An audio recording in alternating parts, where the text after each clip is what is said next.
Ndabahaye mwaramutse mwese canke mwiriwe bivanye naho muherereye banywanyi mudateba kubana natwe ngaha kuri mbonesha kuri mwe rudende bashyikiriza amakuru atosoye abarebana n'umutekano politike ububanyi n'amakungu n'ubuzima bwa munsi bw'abanyagihugu. Turi kuri uyu munsi wa kabiri w'indwi ni kwigenekerezo rya 15 mu kakaro 2025 aho tugiye kurabira hamwe ibiriko biragenda byibonekeza ndetse n'ibiriko biraba. Turazero kujya kuri aeroport internationali Melchior Ndadaye i Bujumbura tubabwira ibikomeye bikomeje kugenda bihabera nyuma yuko hari amakuru yagiye hanze bivuga ko izasarambwe zaba ziri mu mugambi ukomeye wo kuyobya ibijyanye n'imikoreshereze y'iki kibuga cy'indege. Ibyatumye hatangira contre mesure électronique ku gitigira intangere. Hari kandi patrouille mixée de contre sabotage yatangiye. Hari kandi système de surveillance radar avancé biriko biribonekeza. Turaza kandi kurebera uko mu bice bya Kindu, Kavumu, Bukavu ndetse na Uvira byifashe ngaha. Turaza kandi kubabwira ko hari ibijyanye n'ibiri kuvugwa bijyanye na pénétration du système de défense aliéné par la rebellie iri kwirikangwa ngaha mu gisagara cya Bujumbura. Biravuga ko kandi hari utilisation de drone les parages biriko biragenda byibonekeza. Hari kandi interruption des communications militaires bivugwa ko yatangiye kugaragara mu bice bitandukanye bigenzurwa n'igisoda cy'ubururi mu bisagara bitandukanye harimo na Uvira, aho bitangazwa ko ahangaha ariho bahereye bavuga ko nkuko biherutse gutangazwa ko izasarambwe ziri gusatira Uvira byaba byatangiye kuba. Turaza kandi kubabwira ibijyanye na rire electronique uburyo bwo kohereza amakuru y'ibinyoma kuri radar bwatangiye kwibonekeza. Turababwira kandi rayonnement micro-onde haute fréquence uburyo bwo gutwika imashini z'itumanaho byagaragaye ngaha. Turaza kandi kubabwira ibizwi nka fausse signal radari, ibizwi nka spoofing mu cyongereza, guhindura uburyo indege zigaragara kuri radari bikaba byatangiye kwibonekeza. Turaza kandi kubabwira ibijyanye na radar de control aérienne ndetse na système d'identification fwe nkuko biriko biragenda byigaragaza. Turaza kandi kubabwira missile sur air portefeuille zamaze gutegurwa na FDNB. Turebere hamwe kandi bijyanye na detection infrarouge passive ndetse na guide thermique ndetse na renseignement depuis position camouflage biriko biragenda byibonekeza. Turaza kandi kwinjira mu ikoranabuhanga rikomeye bivugwa ko inyeshyamba zishobora kuba ziriko zirakoresha rizwi nka système de barrage électromagnétique. Turebere communication aéronautique, turebere kandi kamwe les fréquences de navigation aérienne cyangwa se imirasire ikoreshwa mu kuyobora indege uko iri kugenda ihungabanywa nkuko bivugwa. Turaza kandi kubabwira ibijyanye na système de brillage cyangwa se GPS jamming ivugwa ko yaba yakozwe n'izasarambwe. Turaza kandi kubabwira ibikomeye igisirikare cy'u Burundi cyatangiye kuvugura ndetse no kubaka bifashijwemo n'igihugu cy'Ububirigi, aho bivuga ko rero kuri ngubu hari kubakwa ikizwi nka onde radio parabatrize mu bice bitandukanye mu rwego rwa navigation tactique. Turaza kandi kurebera hamwe ibijyanye na système de contre mesure électromagnétique cyangwa se electronic countermeasures zamaze gufatwa ngaha n'igisirikare cy'u Burundi. Turinjira tubabwire contre mesure électromagnétique active aho bari gushyira mu bikorwa uburyo butuma umwanzi atabasha gukoresha ikoranabuhanga rye. Turebere hamwe kandi bijyanye na neutralisation des signaux ennemis guhagarika cyangwa se kwica imirasire yoherezwa n'umwanzi. Turaza kandi kubabwira ibijyanye na saturation de la bande de la fréquence gutuma amajwi menshi yinjira mu mirongo umwe bikaba rero byica itumanaho. Turebera hamwe tekinoloji ihambaye ya anti-barrage cyangwa se anti-jamming GPS yatangiye gukorwa aho bigaragara ko bari kumanika ndetse no kuzamura antenne GPS anti-barrage, antenne ituma GPS zidahungabanywa. Turebera hamwe kandi ibijyanye na filtrage dynamique des fréquences aho bivuga ko bari gukura mu muyobora amajwi ashobora kwinjiramo bitemewe. Turebere hamwe kandi recepteur GPS militaire resistant à brouillage cyangwa se GPS zihangana n'ibi bitero bishobora kugabwa. Turaza kandi kugaruka no kuri système global navigation satellite system cyangwa sizwi nka systeme Genesi Silencieux nk'uko byibonekeza. turebera hamwe kandi navigation multiconstellation, gukoresha satellite nyinshi icyarimwe, fusion des drones de positionnement, guhuza amakuru ndetse no mu bice bitandukanye. hari kandi continuité opérationnelle ennemi voire biriko biragenda byibonekeza ngaha. hari kandi système de arrêté de bourrage cyangwa se jamming detection system, ubu ni uburyo bwa reaction media buriko buragenda bwibonekeza. turarebera hamwe kandi ibindi biriko biragenda byibonekeza ngaha. ni muze tubane mu buryo buramvuye muri aya makuru, aho turebera hamwe buri kantu kw'ibiri kuba ndetse nuko kugeza ubu ngubu bihagaze. wibuke niba ari ubwa mbere dukurikiye ufyonde sabone, uraba wiyongere mu muryango w'abadahwema ndetse n'abatazongera gucikwa n'amakuru ndetse n'ibiganiro tubategurira ngaha, aho twibanda cyane cyane ku nkuru zikomakomeye zirebana n'umutekano, politiki, ububanyi n'amakungu ndetse n'ubuzima bwa munsi bw'abanyagihugu. reka twinjire muri iri koranabuhanga turebe uko bihagaze, turebe biriko biragenda byibonekeza ngaha. aho rero bamwe mu bakurikiranira hafi biba bavuga ko urugamba rushobora kuba rugiye kurwanwa bitandukanye n'ibyigeze bibaho mu bihe bitandukanye. barabishingiraho ku mubare ukomeye ndetse munini w'ibikoresho FARDC ifite ndetse n'umubare munini w'ingabo bivugwa ko izasarambwe zamaze kurungika ngaha mu marembo y'igisagara cya Uvira. byifashe gute? ese niki twakitega? reka dutangirire muri ubu buryo tubabwira uko bihagaze mbere y'uko bijya kuba bizakomera. kuva ku mugoroba w'ejo ku munsi wa mbere ku igenekerezo rya 14 ukwezi kwa Mukakara umwaka wa 2025 kugeza mu gitondo cyo kuri uyu wa kabiri ku igenekerezo rya 15 Mukakara 2025, ingabo za FDNB Force de Défense Nationale du Burundi ku bufatanye n'abahanga mu by'indege baturutse mu Bubiligi batangiye ibikorwa bikomeye byo kugarura ikoranabuhanga rikoreshwa mu kurinda ikibuga cy'indege mpuzamahanga cyitiriwe Melchior Ndadaye. ibikorwa birero bikabije mu gihe hakomeje kugaragara impungenge z'uko izasarambwe zishobora kugaba ibitero bikomeye ku bikoresho byo ku bibuga by'indege mu rwego rwo guhagarika urujya n'uruza rw'ibikoresho bizanwa ngaha. amakuru ariko aradushyikira ngaha aravuga ko mu gukingira ikibuga cy'indege gikomeye mu gihugu cy'u Burundi kikaba rero intandaro yo guhungabana k'umutekano mu karere mu gihe haba hagaragaye ibyagaragaye ku kibuga cy'Igoma.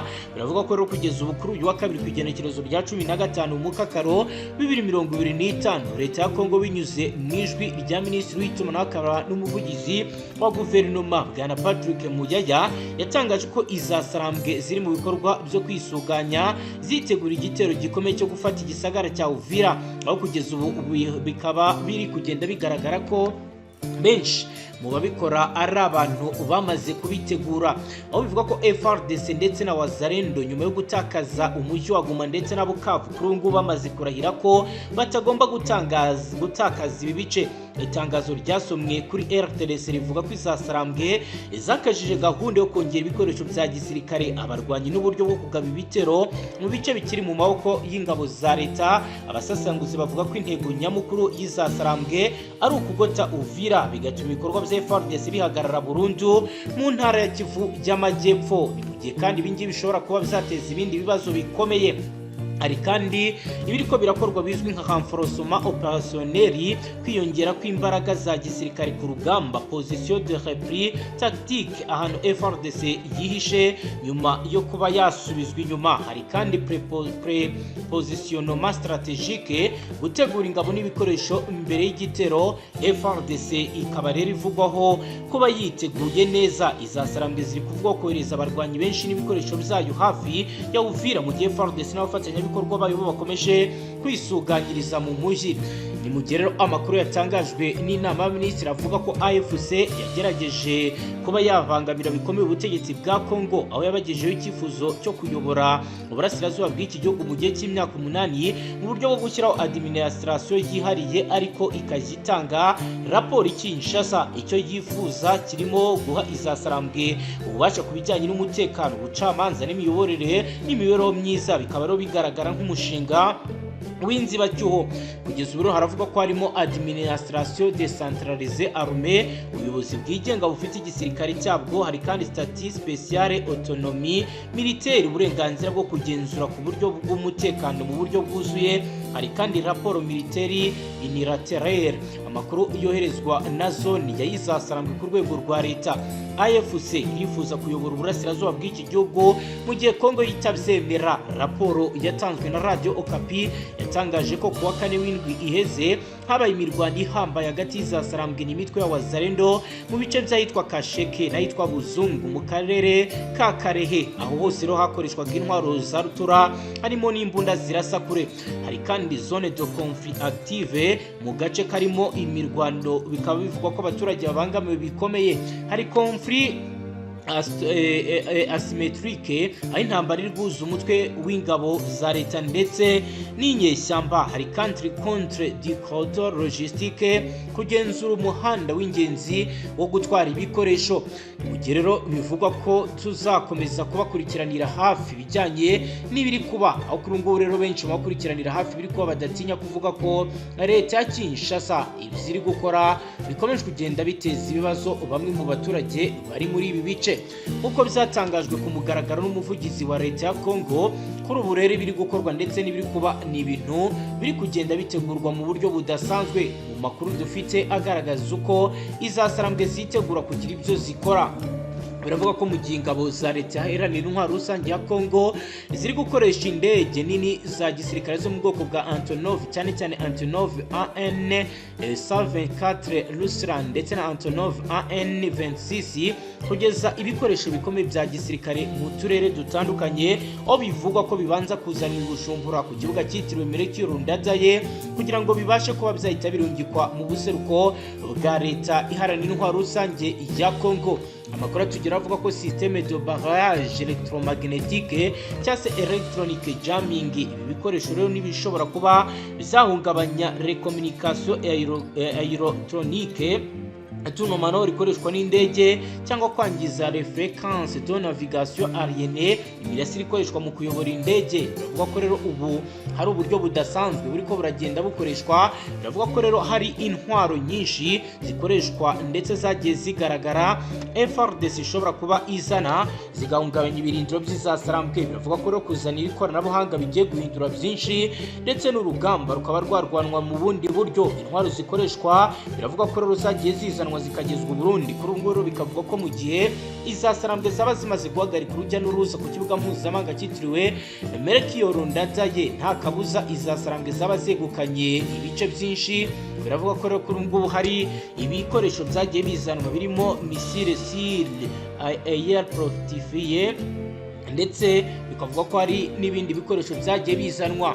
Uru ni uburyo bwo hari kandi système de guerre électronique offensive cyangwa se offensive electronic warfare. Ubu ni uburyo bwo kwinjira mu mikorere ya radar de contre aérienne ndetse na système d'identification feu hifashishijwe imashini z'amashanyarazi zihungabanya ibi bikoresho. Biravuga ko ubu ni uburyo butuma indege za leta zibura amakuru kuri za radar ndetse no gutuma ibikoresho zo kumenya niba indege yinjiye ari inshuti cyangwa se ari y'umwanzi bibasha kuba byakorwa mu buryo butandukanye. Aha rero hari kwifashishwa real electronique, ni uburyo bwo kohereza amakuru y'ibinyoma kuri radar, kuko bivuga ko izasarambwe zamaze gutangiza iyi système ya système de guerre électronique offensive. Hari kandi rayonnement micro-onde ho fréquence, uburyo bwo gutwika imashini z'itumanaho bishobora gukorwa mu gihe cya vuba mu gihe FDNB ndetse na FARDC bataba amaso. Hari kandi force signal radar cyangwa se bizwi nka spoofing, uku ni uguhindura uburyo indege zigaragara kuri radari. Biravuga ko kandi hashobora kuba habaho igitero gikomeye cyakorwa n'izasarambwe kizwi nka attaque directe sur la piste de atterrissage cyangwa se direct attack on runway, aho bivuga ko izasarambwe ishobora gukoresha charger explosive cyangwa se mine anti-shell kugira ngo zangize piste y'indege bikabuza indege za Antonov kugwa. Hari kandi bikomeje kugenda byibonekeza ko hashobora gukoreshwa ibizwi nka explosive improvisé, hari kandi mine impression gisasu giturikana ugikandagiyeho, hari kandi sabotage des installations aéroportuaires, ndetse ibi ni ibikomeje kugenda birategurwa mu bice bitandukanye. Indege za Antonov cyane cyane AN-124 ndetse na AN-26 zikoreshwa mu gutwara véhicule blindé, imodoka z'igisirikare munition lourde ndetse na système de défense aérienne. Iri mu ikoranabuhanga rikomeye rya Saft to Air, iri ryagijwe i Burundi bigizwemo uruhare rukomeye n'iyi ndege. Bikaba bivuga ko rero kuri ubu bagiye gukora ibishoboka byose babashe kuba babahungabanya. Ni amakuru ari guturuka mu za Sarambwe, ariko biravugwa ko kugeza ubu igisirikare cy'u Burundi kiticaye, aho rero hari l'ouvrage GPS. Ubu ni uburyo bwo kohereza orders radio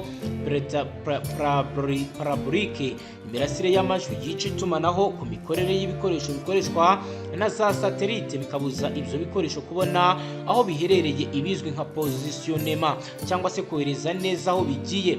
Amakuru aravuga ko ari gukorwa ibidasanzwe, harimo système de contre-mesure électronique. Aha rero ni uburyo igisirikare cya FDNB kiri kwifashisha ibikoresho bishobora guhungabanya ibikoresho by'umwanzi, bihungabanya imikorere y'ubumenyi cyangwa se itumanaho, harimo n'ibikoresho bizwi nka GPS jamming. Ubu ni uburyo bukoreshwa mu guhungabanya no gukumira ibice bishobora kwibasirwa n'ubugizi bwa nabi. Hari kandi terme ziri kugenda zigaragara, harimo contre electromagnetic active, gushyira mu bikorwa uburyo butuma umwanzi atabasha gukoresha ikoranabuhanga rye. Hari kandi biriko biragenda bigaragara, birimo neutralisation des signaux ennemis.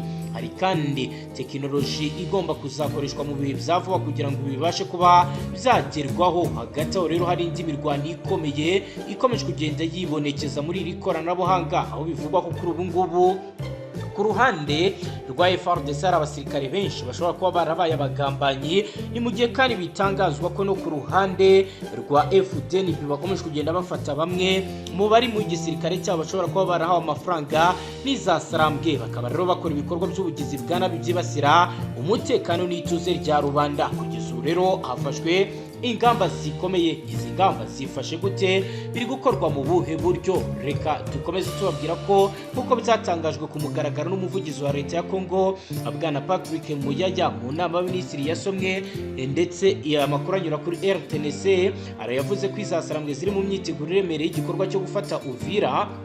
Ibintu benshi bavuze ko atari byiza, bivuga ko kohereza ingabo nshya mu bice biza Minembwe, Ntobwe ndetse na Remera, kubaka ibirindiro bishya mu misozi ya Bijomba, mu Ikenge ndetse na Hwera, bigaragaza ukwisuganya ndetse no kongera imbaraga kw'izasarambwe, kugura ndetse no kuzana intwaro nyinshi byagiye bigaragara muri raporo zikomeye zagiye zacirwa muri G2 Kinshasa, zigaragaza uko gahunda ziri gutegurwa. Hari kandi renfort tactique, kohereza abasirikare bashya ku mirongo y'intambara. Hari kandi logistique avance, gushyira ibikoresho bya gisirikare hafi y'urugamba aho rubera. Hari kandi zone tampa, gace k'umutekano gakomeje kugenda kagaragara. Kuri ubu ngubu AFC ntiyifuza gusa intsinzi ya gisirikare, ahubwo baravuga ko ari kuyifuza kuba yagenzura bino bice. Ibituma rero kuri ubu ngubu leta ya Kinshasa nayo icura umugambi wari wose ushobora gutuma isubizwa inyuma, kuko bigaragara ko ibiri kuba ndetse n'ibikomeje gukorwa byose bitera ikibazo gikomeye. Kugeza ubu kandi hari administration parallele, ubuyobozi bukorera mu bice bitandukanye. Hari kandi byakozwe bizwi nka zone militaro administrative autonome, agace gafite ubutegetsi bushingiye ku gisirikare, biriko biragenda byibonekeza neza ngaha mu gisagara cya Uvira. Hari kandi commandement intégré, gushyira abasirikare ba leta muri FARDC nibyo basaba, ariko kuri ngo rero benshi baravuga ko ibiri kuganirwa Kinshasa bitahuye n'ibyo FARDC ndetse na M23 barwanira. Amakuru Radio Okapi ifite aravuga ko rero hari imirwano kuva kuwa kane hagati y'izasarambwe ndetse na Wazalendo mu bice byitwa Kasheke, Buzunga muri teritwari ya Karehe. Imirwano ni igice cyagiye kivamo imirwano ikomeye mu ntara Kivu y'Amajyepfo no gukumira Wazalendo ko ishobora kongera kwisubiza Bukavu. Ibiro ni byagiye bigaragara mu gihe imirwano ikomeye kuri ubu iri gusatira igisagara cya Uvira sibanga.